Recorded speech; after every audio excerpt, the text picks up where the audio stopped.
There are so many customers ask how I can check the playback, how I can check the cameras. So these are the 8 cameras as you can see it. Whenever you need to go in the system, you go in a menu. When you go in the menu, these 4 screens will come. Okay. Whenever you want to log out, you can just simply click it from here and you can log out. Okay. Then you need a password. Okay.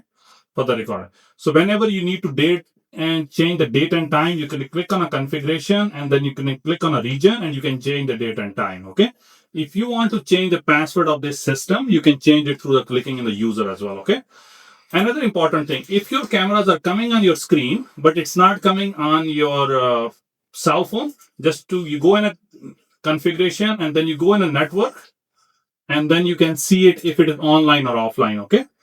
If you want to change the name of the camera, you can click on a camera and you can put the name as well. Like you can click on a display and you can change the name as well. Okay. As soon as you can see, I put it the downstairs. Okay. Another important thing, a lot of time the customer asks how to turn on the light, siren and all the stuff. You can go in the events, then go in the linkage action. When you go in the linkage action, every camera has 2 features. One is a light, one is a sound. So you can check in. For example, if it's camera number 1, you first 2. Camera number 2, second 2. So this is the way you can turn on all the siren and light as well. Okay. Another thing customer want to say, if the recording is 24/7, and you can click on a record button and then you can see if the recording is only in a continue recording.